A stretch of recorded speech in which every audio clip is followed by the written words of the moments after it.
Okay, part three of my life story from tent to temple. Um, I'm going to try to talk clear and concise because I don't have any teeth. I only have 5 teeth. I'm working on my dental. But we are going to go back from 7 to 14 to talk about my childhood. And before 7, I was going to school in LA. I went to school at the 23rd Street School.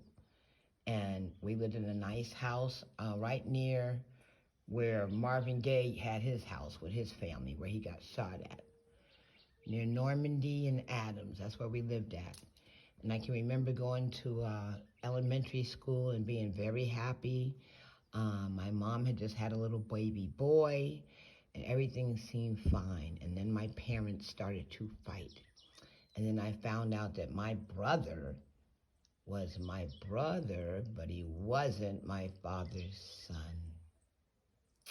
And to try to comprehend that at age 7, emotionally and, at the maturity level I had, which was none, was crazy. So, of course, I just developed a hate toward my brother and used to set him up, pull all the toilet paper out and blame him for it, all kinds of stuff like that. So fast forward, my dad decides to, I guess, to bring his marriage together, that he was going to ship us to his parents, his mom's house. And we got there in September, and by December, my mom left and went back to LA with my brother. Now, here I am in this beautiful house in Roxbury, Dorchester area, and it's 3 floors and 11 rooms. I have my own room.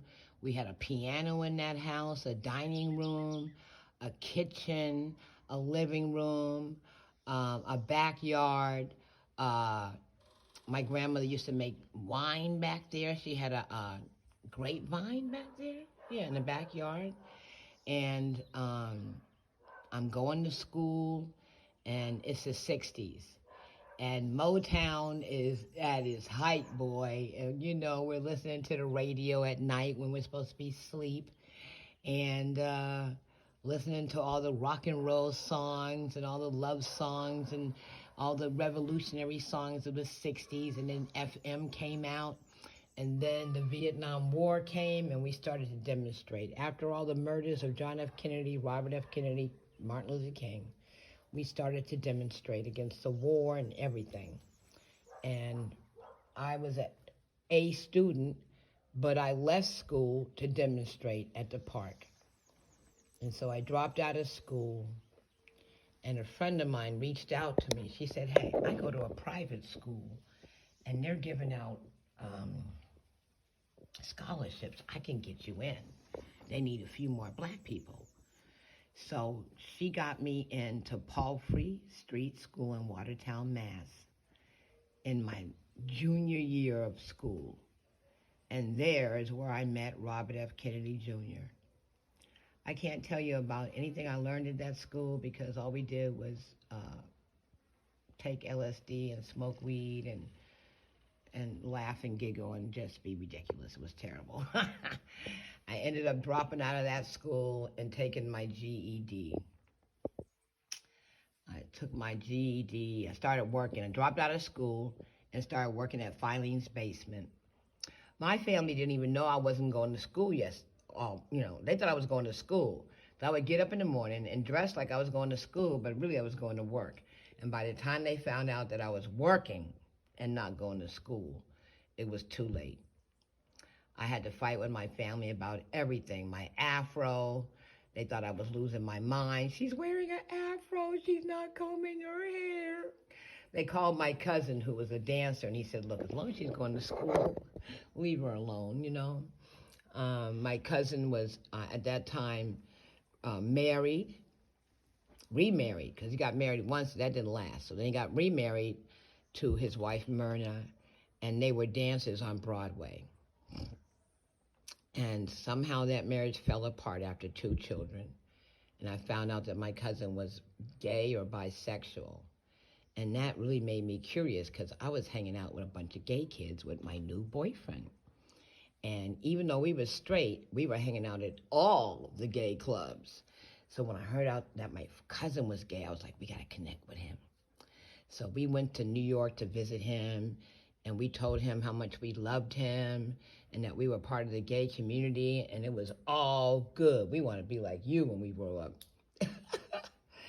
So I went back to Boston and continued to work and hang out at the gay clubs. And I was working at a, what do you call it, securities basing company, trading securities. And we got robbed on a federal case. Not a violent robbery, like a white-collar robbery. And they flew me down to Atlanta to testify. When I got down there, I was seeing a guy who worked for Richard Pryor. And so when I got done with the testifying, he picked me up and took me to the movie set of Richard Pryor when he was doing that movie about the race car driver. Yeah, the race car driver. And I experienced seeing women flown in every 2 days, flown in and flown out to see Richard. He was a big womanizer. So fast forward, I get back to New York, and I'm working, and I'm getting my own little place and everything, and I'm going to the discos, and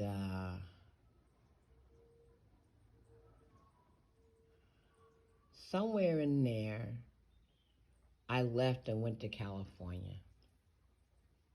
Yeah.